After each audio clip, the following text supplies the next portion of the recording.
Nós vamos abrir a palavra de Deus no livro de Atos, capítulo 6. Faremos a leitura do verso 1 até o verso 7. Temos aqui o registro, o relato da escolha dos primeiros diáconos da igreja cristã. Atos, capítulo 6, de 1 a 7. Ora, naqueles dias, multiplicando-se o número dos discípulos, houve murmuração dos helenistas contra os hebreus, porque as viúvas deles estavam sendo esquecidas na distribuição diária. Então os 12 convocaram a comunidade dos discípulos e disseram: não é razoável que nós abandonemos a palavra de Deus para servir às mesas. Mas, irmãos, escolhei dentre vós 7 homens de boa reputação, cheios do espírito e de sabedoria, aos quais encarregaremos deste serviço. Quanto a nós, nos consagraremos à oração e ao ministério da palavra.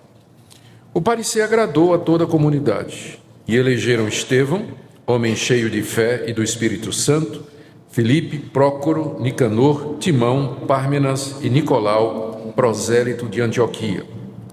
Apresentaram-nos perante os apóstolos, e estes, orando, lhes impuseram as mãos. Crescia a palavra de Deus, e em Jerusalém se multiplicava o número dos discípulos, e também muitíssimos sacerdotes obedeciam à fé. Até aqui a leitura da palavra de Deus. Vamos orar mais uma vez, pedindo a iluminação do Senhor para a compreensão da sua palavra. Nosso Deus, a igreja foi instituída por Ti, e é por Tua palavra e pela Tua revelação que ela se guia, que ela se organiza. Dá-nos entendimento naquilo que revelastes, a Tua vontade para o seu funcionamento, de que a exposição, Senhor, destas palavras nessa noite, nos dê orientação segura com relação aos rumos da igreja, que sirva de alento para aqueles que têm sido escolhidos e irão ser escolhidos pela igreja para o serviço, e que em tudo, ó Deus, a Tua glória seja mostrada e revelada, no andar tranquilo, seguro, firme e frutífero da igreja. Ouve a nossa oração em nome de Jesus. Amém. Meus irmãos, em breve na nossa igreja nós teremos o privilégio de eleger líderes. Nós vamos eleger presbíteros e diáconos que vão assumir funções que estão relacionadas com o andamento da igreja. Eu sei que para algumas pessoas, especialmente nos dias de hoje, isso pode ser ou pode parecer um assunto completamente irrelevante. Eu digo isso porque no Brasil cresce um movimento chamado dos desigrejados. Os desigrejados, precisamos entender bem, eles se dividem em várias categorias. Tem aqueles que simplesmente se desiludiram com a igreja que frequentavam, com razão ou sem razão, e resolveram ser crente em casa. Não querem saber de igreja. Tiveram decepção, para eles toda igreja é igual, é um ajuntamento humano, cheio de defeitos, cheio de falha, não quer ir mais para a igreja, resolve ser crente em casa. Acha que pode ser crente em casa sem a comunhão dos irmãos, sem participação na ceia do Senhor, sem ser instruído na palavra, sem ser disciplinado, sem ser supervisionado espiritualmente. Então, tem gente que entende que pode ser cristão assim, e a gente chama de desigrejado. Não no sentido pejorativo, mas indicando a opção que ele tomou errada, no nosso ver. Há um tipo de desigrejado que não somente faz isso, mas ele ataca a instituição. Ele diz que a igreja, de fato, é uma instituição humana, que ela se burocratizou, e às vezes eles não estão errados. Às vezes a gente deixa a estrutura da igreja tomar conta ou predominar sobre os interesses reais da igreja, e quando isso acontece estamos errados, precisamos corrigir. Eles acham que a igreja acaba virando simplesmente uma organização, tem horror a tudo que indique ou que reflita qualquer nível de organização na igreja. Eles, ao contrário dos que se isolam, eles costumam se encontrar, mas assim, completamente à vontade, informalmente, não é?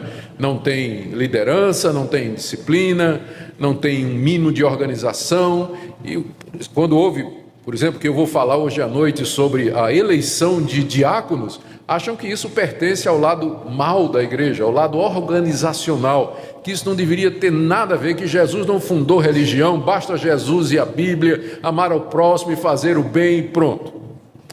Gente, o que a Bíblia tem a dizer sobre liderança supera, às vezes, temas que a gente considera mais importantes do que isso. No Antigo Testamento, a quantidade de vezes que o povo de Deus se desviou porque profetas, sacerdotes e reis e juízes se tornaram corruptos, deixaram de cumprir o seu dever, de fazer o seu chamado, de executar o seu chamado, é muito grande. Lê a história do povo de Deus no Antigo Testamento, o cuidado de Deus, quando foi no Antigo Testamento dizer a Moisés que tipo de gente tinha que ser escolhida para poder orientar o povo, guiar o povo. O livro de Juízes, que é um livro que retrata um dos piores períodos da história do povo de Deus no Antigo Testamento, tem um refrão que diz assim: naquele tempo não tinha juiz na terra, cada um fazia o que achava bem aos seus próprios olhos. É isso que os desigrejados querem. Não quer liderança, não quer orientação, não quer autoridade espiritual sobre sua vida. Cada um quer fazer o que acha bom aos seus próprios olhos. Mas quando a gente lê a Bíblia, tanto o Antigo quanto o Novo Testamento, nós vamos ver que Deus, Ele é um Deus de ordem, e que ao criar a raça humana e ao estruturá-la em sociedade, Ele estabeleceu governos. Tem o governo civil, tem o governo na família e tem o governo na igreja. Porque é assim que Deus nos fez, é assim que Deus nos estruturou. E isso reflete o próprio ser de Deus. O próprio ser de Deus. Portanto, um assunto como esse, a escolha de líderes para a igreja, ele é tão importante como qualquer outro assunto que a Bíblia nos fala e que tem a ver com a vida cristã e com a organização da igreja. É por isso que na Constituição da Igreja Presbiteriana está dito que quando houver eleição para oficiais, presbíteros e diáconos, e então o pastor deve pregar sobre o assunto. Então, é isso que eu estou fazendo aqui hoje, né? Cumprindo a Constituição da igreja. Tenho que pregar sobre isso, e prego com muita alegria, porque eu sei da sabedoria desse conselho. A igreja precisa estar preparada para exercer a sua função, escolher a sua própria liderança. De vez em quando alguém manda um e-mail, ou enfim, conversa comigo pelo Facebook e faz muita crítica à igreja. Diz assim: mas nós temos um monte de presbítero na igreja que não faz nada, uns diáconos inoperantes. Eu geralmente respondo assim: mas quem é que escolheu? Foram vocês. Vocês que escolheram. Eles não foram lá por conta deles, eles não se autodeclararam presbíteros e diáconos. Teve uma assembleia, o nome deles foi indicado e vocês votaram e escolheram. Depois vão chorar as pitangas, né, como a gente diz aí. Mas se elegeram errado, então. Por isso que o assunto é importante. Por isso que nós devemos ouvir o que a palavra de Deus diz a respeito da liderança e de que maneira ela deve ser colocada ali e para quê.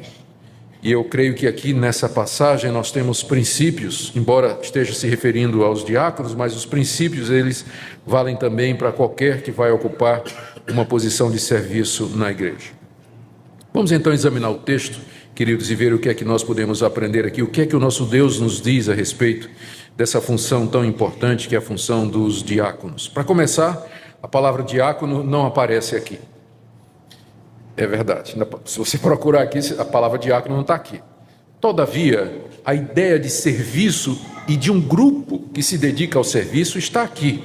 O verbo servir, que é o verbo de onde vem a palavra diácono, ele aparece no verso 2. Então os 12 convocaram a multidão de discípulos e disseram: não é razoável que nós abandonemos a palavra de Deus para servir as mesas. O verbo servir aqui é o verbo de onde vem a palavra diácono. O diácono é alguém que serve. É a mesma palavra no grego, para diácono e para servir. É a mesma coisa. O diácono é alguém que serve. Então aparece aqui. E aparece também aqui no verso 1.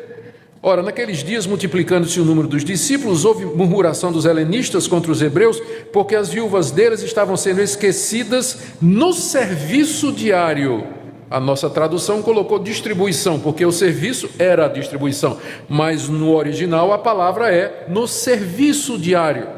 Havia um serviço na igreja que consistia em recolher as doações e distribuir entre as viúvas, aquelas que não tinham condição ou que dependiam da igreja para poder viver. E no verso 4, onde os apóstolos dizem assim: vocês vão fazer esse serviço, verso 3, mas nós nos consagraremos à oração e ao serviço da palavra, que foi traduzido como ministério, mas é a palavra serviço de novo aí.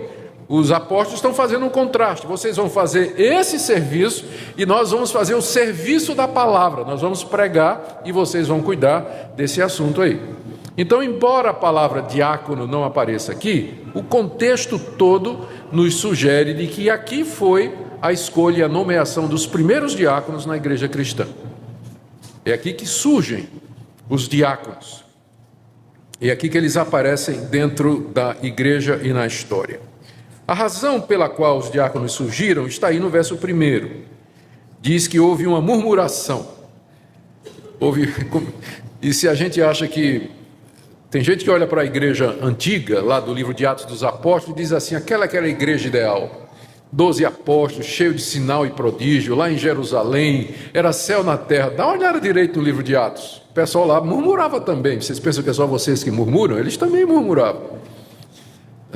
Sempre tem gente para quem tem alguma coisa que não está boa. E começa a murmuração, achando que está errado, que não precisa ser feito de outra forma, porque foi feito assim, murmuração. E quem sabe até a murmuração a gente não pode simplesmente descartar sem ver se não tem razão, porque às vezes o murmurador é alguém muito, né, que ele consegue ver alguma coisa, só vê o que é ruim, mas vê. Então é bom a gente dar uma olhada na murmuração, porque às vezes ela faz sentido. E aqui parece que os murmuradores tinham acertado, né?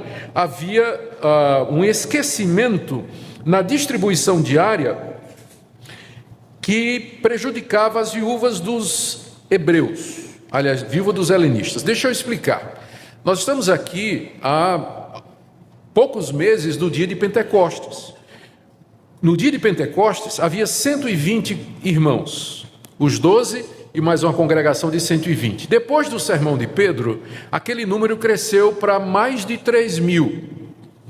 Pedro pregou um sermão, 3.000 se converteram. Hoje a gente prega 3.000 sermão para um se converter. Alguma coisa está errada na igreja. Nós precisamos ver isso, não é?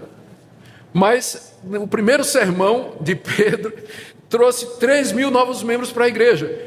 Que bênção, mas pensa no problema.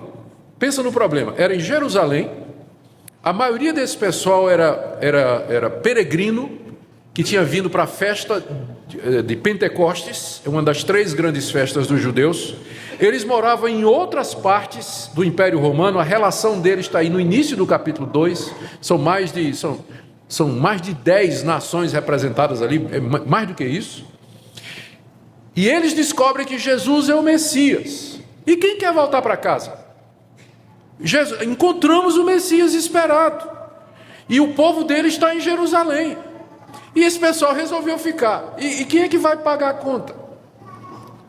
3.000 novos convertidos. Imagina uma peregrinação para Goiânia, o pessoal de toda parte do Brasil. 3.000 se convertem e resolvem ficar aqui na igreja. Que bênção.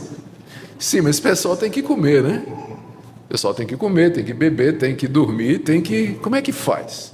E é por isso que teve aquele episódio, vocês lembram, inclusive de Ananias e Safira, porque houve um apelo dos apóstolos para que os irmãos colaborassem. Teve gente que vendeu terreno, gente que vendeu chácara, gente que vendeu propriedade, gente que saiu vendendo para ajudar aquela situação. E quem é que estava administrando tudo? Não tinha diácono na época. Quem que estava administrando? Os apóstolos. E aí a carga sobre eles cresceu, porque além de pregar em todo lugar, atender os novos convertidos, organizar a igreja, resolver os problemas da expansão, período de perseguição, logo no capítulo 3 já vem a primeira perseguição, capítulo 4 vem outra perseguição. Então, no meio daquilo tudo, ainda tem a questão social da igreja, de ajudar os necessitados. E os apóstolos, naturalmente, apesar de todo o esforço, eram 12, para uma igreja gigantesca, o que é que aconteceu? Começou a vazar. Não dava mais para eles fazerem, não dava conta, era muita coisa. E o que é que aconteceu? As viúvas que tinham se convertido e que estavam lá e que eram dos helenistas, que eram os judeus que moravam na Grécia, Hélade, é o nome em grego, a região toda que não era judeia era chamada, era Hélade, isso da perspectiva do judeu, por isso helenista. Elas começaram a sentir que na hora da distribuição da comida não estava sobrando para elas, mas os judeus, as viúvas dos que moravam em Jerusalém, por elas não faltava nada. Então já vem a pergunta, está tendo preconceito aqui. E aí a murmuração. O pessoal local está privilegiando as necessidades das viúvas deles, mas as viúvas dos que vieram de longe, que se converteram, que estão aqui, esses estão sendo esquecidos. E aí começou a primeira murmuração na igreja cristã que se tem notícia. Essa foi a causa, esse foi o motivo. A solução para o problema, dada pelos apóstolos, está aí nos versos de 2 a 4. E é interessante observar como Deus dirige a igreja. Boa parte das soluções que nós temos hoje foram obtidas por provocação. Parece que isso faz parte do caminho de Deus. Por exemplo, nós temos hoje 66 livros na Bíblia, mas essa definição só aconteceu no século III e IV, porque apareceram uns hereges dizendo, esses livros aqui são inspirados por Deus, esses aí não são. Apareceu um outro herege com apenas 13 livros, dizendo, esses aqui são inspirados por Deus. Então a igreja provocada, ela examinou e disse, não, os que são de fato dos apóstolos e inspirados por Deus, são esses 66 que nós temos aqui, contando com os dos Antigos Testamentos. A doutrina da Trindade, a da divindade de Cristo e sua plena humanidade, também foi resultado da reação da igreja a hereges que começaram a negar ou uma coisa ou outra. E a igreja então se reuniu em concílio para poder estabelecer a verdade. Isso porque nós estamos ocupados pregando o Evangelho, aconselhando as pessoas, nós não temos tempo para debate teológico, mas quando vem a questão, então a gente tem que parar e enfrentar e dar uma resposta. Mas a nossa vocação não é ficar brigando, não é ficar dando resposta para perguntas que não estão sendo feitas. Mas através da história, por isso que estudar a história da igreja é importante, vocês vão ver o desenvolvimento das doutrinas da igreja sempre foram como resultado de que a igreja foi provocada por herético, por falso mestre, por alguma perseguição, alguma tribulação externa. Então a igreja reage e ela então alcança uma posição. A reforma protestante foi isso aí. A reforma protestante foi a resposta dos fiéis à degeneração e corrupção que havia na igreja, entrou na igreja durante a Idade Média, e nós viemos de lá. E aqui você percebe a mesma coisa. A igreja estava seguindo o seu rumo, crescendo, se multiplicando, e aparece a primeira murmuração. Aparece o primeiro problema, que era um problema de estrutura. A liderança não estava dando conta de atender aquela igreja que crescia a uma velocidade muito grande. A solução dos apóstolos consistiu de duas coisas. Primeiro, estabelecer as prioridades. Verso 2. Os 12, aqui só um detalhe, quando diz os 12, está incluído Matias. Matias foi o substituto de Judas. Tem gente que acha que a igreja errou, que devia ter esperado Paulo, mas o autor do livro de Atos não pensa assim. Quando ele se refere aos apóstolos, ele diz os 12, porque o número estava completo. Paulo nem apareceu ainda em cena. Paulo só vai aparecer em cena no capítulo 8. E já no 6 é dito os 12. Então estava completinho. A eleição de Matias foi certinho. Se você tem dúvida, tem um livrinho amarelo dessa grossura, chamado Apóstolos, certo? Que você pode mandar buscar pela internet e você pode estudar sobre esse assunto. Mas os 12 convocaram a comunidade dos discípulos e disseram: não é razoável que nós abandonemos a palavra de Deus para servir às mesas. Os 12 mantiveram a prioridade deles, o chamado deles, muito claro diante deles. Eles foram chamados para pregar a palavra de Deus. As oportunidades estavam ali, a necessidade era grande. Eles não podiam parar de evangelizar, discipular, instruir a igreja e os novos convertidos e os que estavam chegando para poder distribuir alimento entre as viúvas. Não é que esse trabalho não era importante, mas era uma questão de prioridade. Eles foram chamados para isso. E eles então perceberam isso aí. E, gente, como isso é importante. Essa questão da manutenção da prioridade. O que é a igreja? Para que é que nós temos liderança? O que é que a liderança tem que fazer? Às vezes você tem uma pessoa muito boa, com muita capacidade, perdendo tempo e fazendo uma coisa que outra pessoa poderia fazer. Ela está sendo mal aproveitada, ou a igreja está indo num caminho que não é a prioridade dela. Nós temos que ser mordomos do dinheiro que Deus nos dá, do tempo que Ele nos dá, dos recursos que Ele nos dá, dos talentos que Ele nos dá. É por isso que a organização é necessária. Precisamos priorizar, otimizar os recursos da igreja, da comunidade, ver quem pode fazer o que da melhor maneira, com o menor custo. Analisando a situação, os apóstolos disseram, nós não vamos cair nessa armadilha de tentar resolver isso aqui não. Nós não vamos pegar mais esse encargo para nós não, porque isso aqui é demais também. E aí veio a segunda parte da solução, delegar. Vamos nomear gente para fazer isso. E aqui eu percebo a atitude de humildade dos apóstolos. Eles eram os líderes da igreja, mas eles não tiveram dificuldade em compartilhar a liderança da igreja com um grupo novo agora, que vai surgir. E é o que eles dizem no verso 3. Irmãos, escolhei dentre vós 7 homens de boa reputação, cheios do espírito e de sabedoria, aos quais encarregaremos desse serviço. Essa foi a solução. Eles resolveram então passar aquela tarefa para um grupo de irmãos que pudesse se dedicar a isso. Era o que eles faziam antes, mas agora chegou a hora. Mas não era qualquer pessoa que podia fazer isso. Não era qualquer pessoa. São várias qualificações que eles colocam aqui. Quando eles chamam a igreja e trazem essa solução, eles dizem, primeiro, eles dizem, escolhei entre vocês, primeiro, 7 homens. Eu sempre me perguntei aqui, por que não disseram 7 mulheres? Porque não era para viúva? O lógico para cuidar de viúva seria eleger 7 mulheres piedosas que fossem cuidar das viúvas. Mas eles não fizeram isso, disseram que tem que ser 7 homens. E a razão está muito em consonância com tudo que vem antes e que vem no Antigo Testamento. Muito embora as mulheres sempre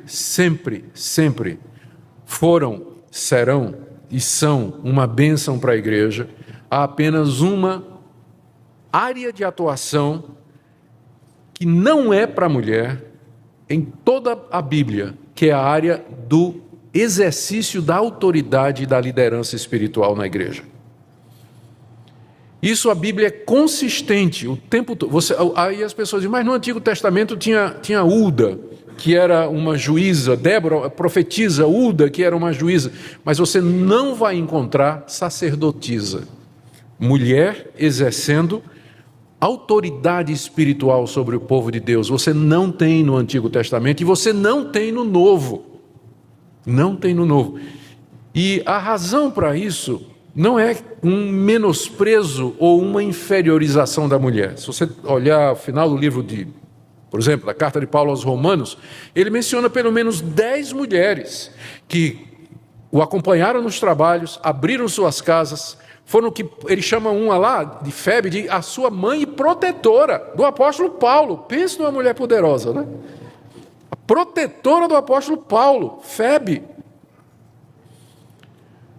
Mas o exercício da autoridade espiritual, ela é reservada no Novo Testamento para o homem cristão qualificado. É uma questão de diferentes funções. Não é uma questão de que o homem é melhor do que a mulher, mas é uma questão de diferentes funções. Deus atribuiu ao homem o exercício da autoridade. É a mesma coisa em casa. Efésios capítulo 5. Marido é o cabeça da mulher. É a mesma coisa. E isso tem base em argumentos que o apóstolo Paulo enraiza às vezes, não é na cultura não, mas no próprio ser de Deus. 1 Coríntios 11, ele diz assim: o pai é o cabeça do filho, que é o cabeça do homem, que é o cabeça da mulher. O arrazoado de Paulo começa lá na Trindade. Então, enquanto houver Trindade, esse argumento vale. Na China, no Japão, no Brasil, na África, não é uma questão de cultura, como o pessoal diz às vezes. Aquela cultura era patriarcal. A Trindade é? Porque o argumento é teológico, sempre. Primeiro foi criado o homem e a mulher como sua ajudadora.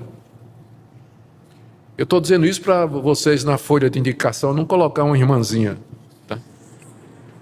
Eu sei que ela vai ficar feliz da vida e a gente vai reconhecer, mas a nossa igreja, ela entende isso, que a liderança da igreja, ela é reservada para o homem cristão, e não é qualquer homem não, é o homem cristão qualificado para exercer essa liderança. Não é só porque é homem não, tem que ser um homem cristão qualificado. Por isso que num caso como esse, onde à primeira vista seria natural, óbvio, dizer, vamos escolher 7 irmãs para cuidar do caso, ele diz 7 homens para cuidar desse caso aí da distribuição para atender as viúvas da igreja. Esses homens, primeiro, eles tinham que ter boa reputação. Verso 3, 7 homens de boa reputação. Alguém de boa reputação não quer dizer alguém perfeito, mas alguém que não é conhecido por ser linguarudo, mentiroso, fofoqueiro, ladrão, avarento, espancador, pavio curto, mulherengo. Não pode ser conhecido por isso. É alguém que tem boa reputação. Não é que ele é perfeito, porque aí não tem ninguém. Mas é alguém que não é conhecido por isso. Porque vocês sabem que tem gente que é conhecido por isso. Fulano de tal, todo mundo sabe que ele é linguarudo. Todo mundo sabe que ele é fofoqueiro. Todo mundo sabe que ele é mentiroso. Todo mundo sabe que ele é desonesto nos negócios. Um homem desse não serve. Não serve para a liderança na igreja. Ele tem que ter boa reputação. Ele tem que ter boa reputação. Segunda qualificação que é colocada aqui, ele tem que ser cheio do Espírito Santo. E aí vem a pergunta, por que é que precisa ser cheio do Espírito Santo para distribuir comida para a viúva? Esse é um dos trabalhos mais espirituais do mundo. Você atender aos pobres e necessitados. Junto com isso, os apóstolos dizem que eles têm que ser cheios do Espírito Santo e de sabedoria. As duas coisas estão ligadas. Por que é que o diácono ou aqueles que haviam de ser eleitos, eles precisavam ser cheios do Espírito Santo e de sabedoria espiritual?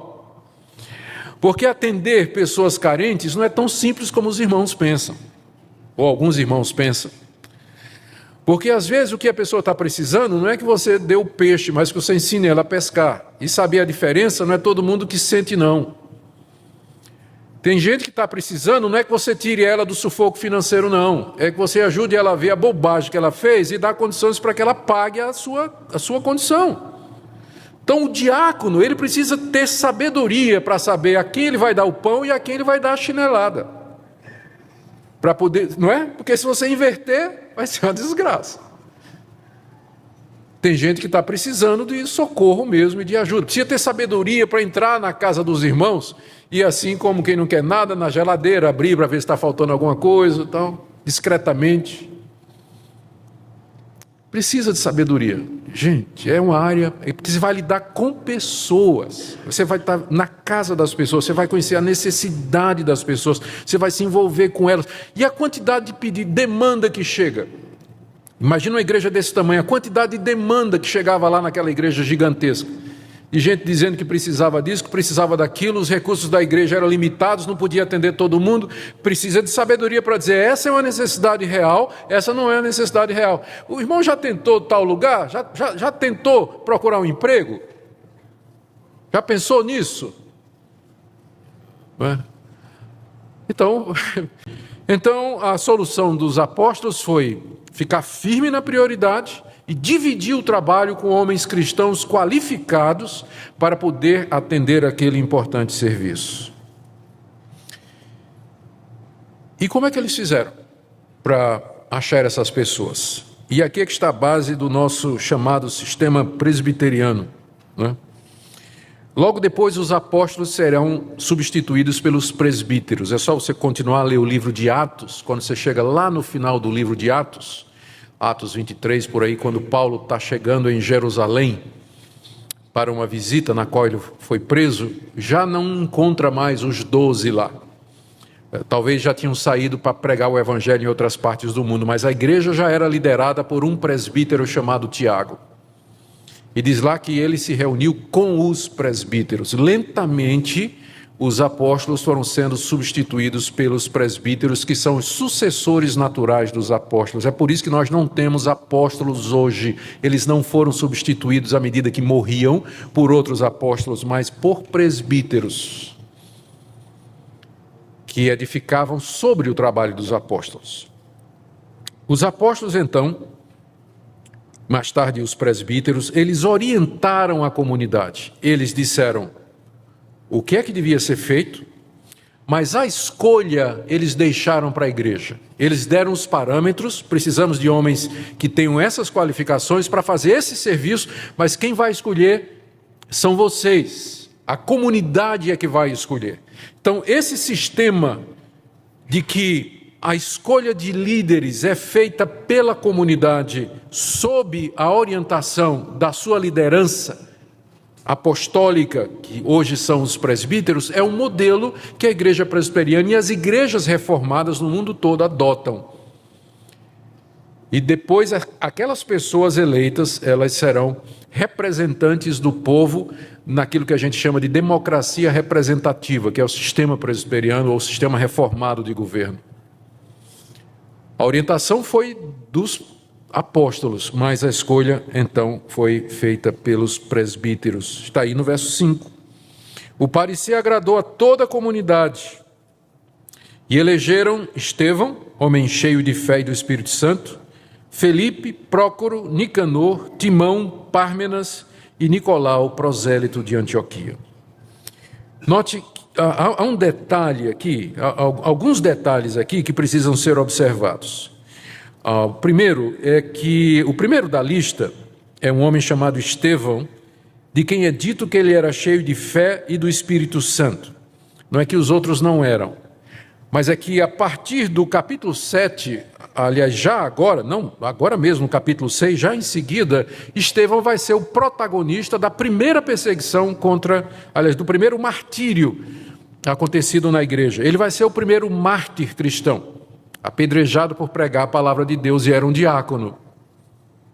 Não é interessante isso? O fato de que eles foram escolhidos para servir às mesas não quer dizer que eles estavam isentos de pregar a palavra. Estevão era um grande evangelista, um pregador da palavra de Deus. É destacado aqui que ele era cheio de fé e do Espírito Santo. O que salta aos olhos aqui é que todos estes nomes, são 7 nomes, são nomes gregos. Provavelmente nenhum deles era judeu dali de Jerusalém, mas helenista.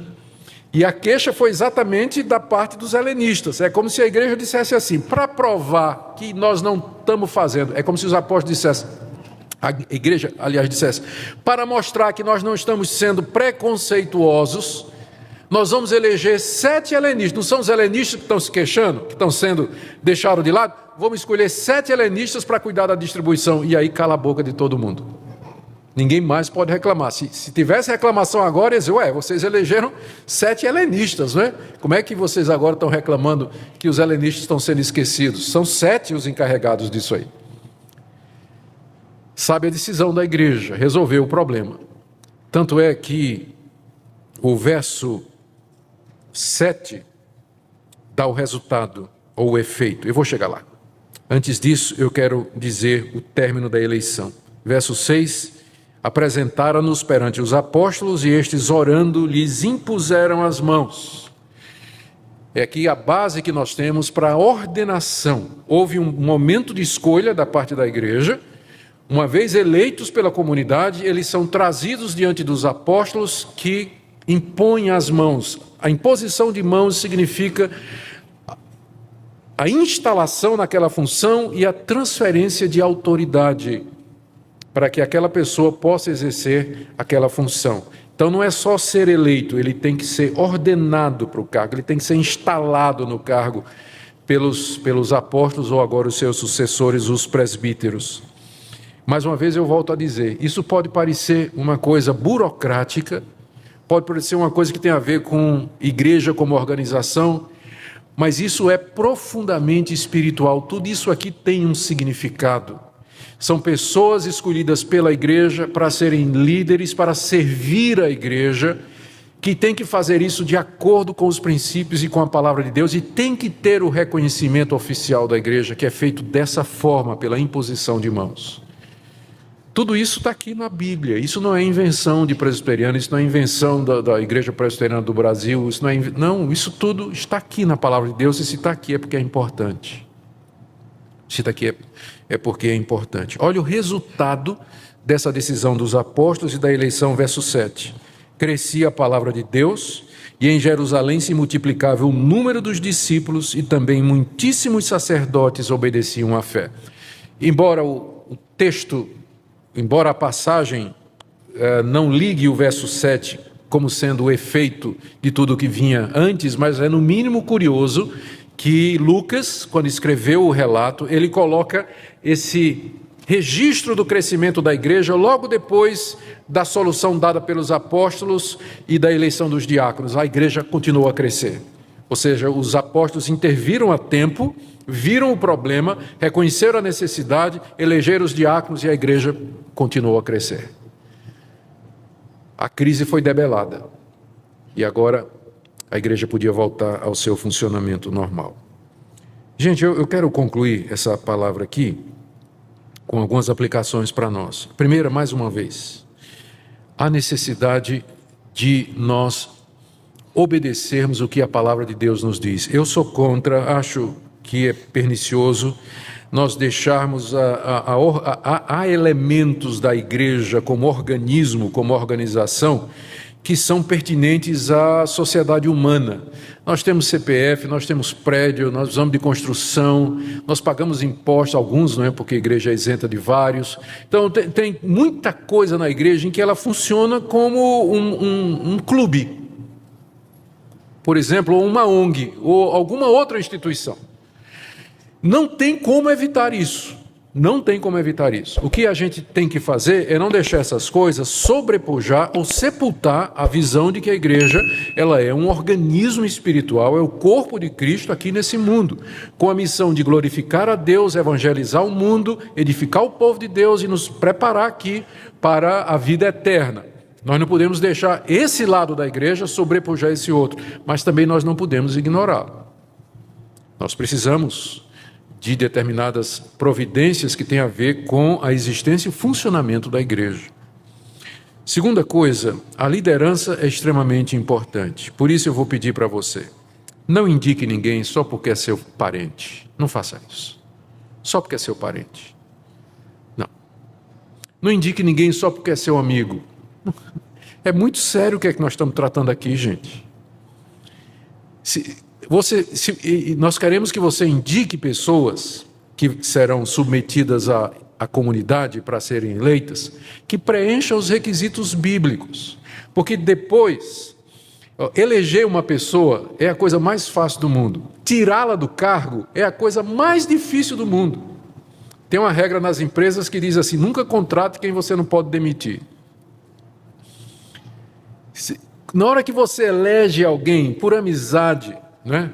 Porque é família e tudo mais, se ele começar a dar errado, você vai ter muita dificuldade para dizer assim, ele tem que sair mesmo, não tem condição nenhuma.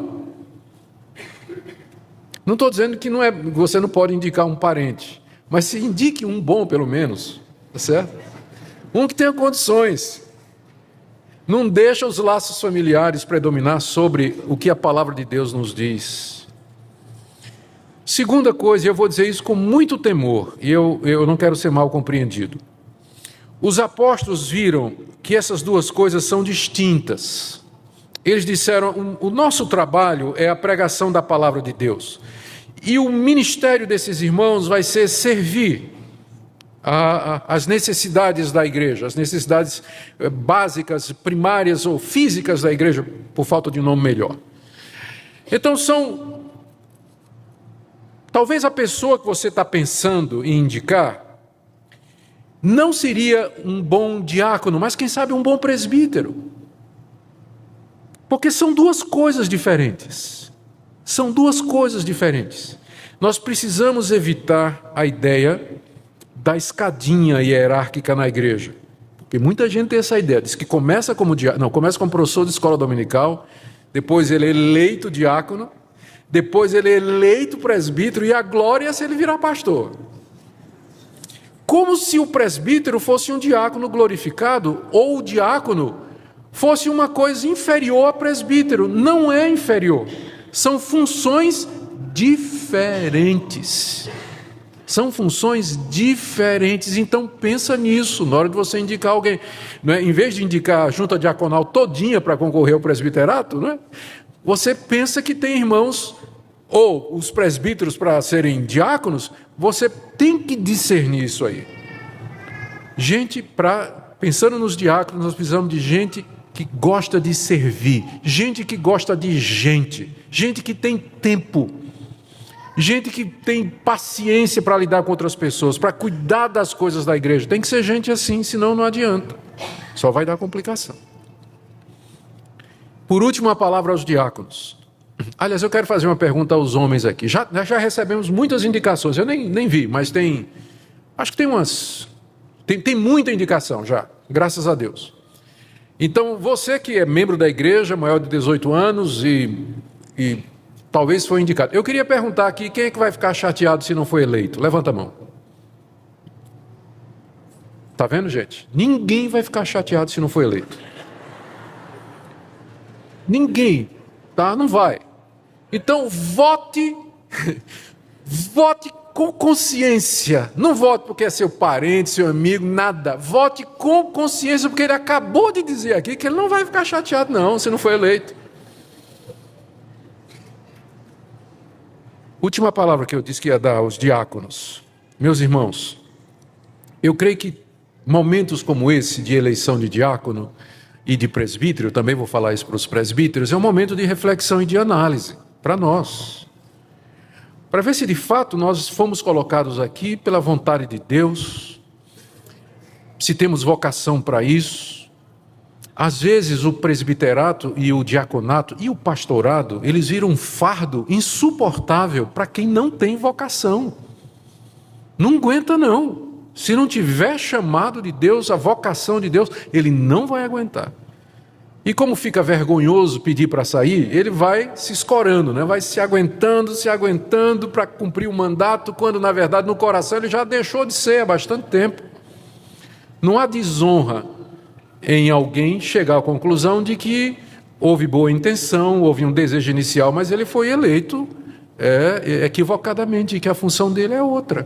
Não tem desonra nisso. Na verdade, eu creio que seria uma atitude nobre de uma pessoa chegar à conclusão de que ele não é a pessoa talhada para o cargo e dar lugar para quem, então, e vai servir numa outra área. Tem muitas áreas na igreja precisando de gente para serviço. Fica essa palavra para nós, para que nós reflitamos a respeito das exigências da palavra de Deus. Vamos orar? Baixe nossos conteúdos gratuitamente. Acesse o canal pelo link na descrição.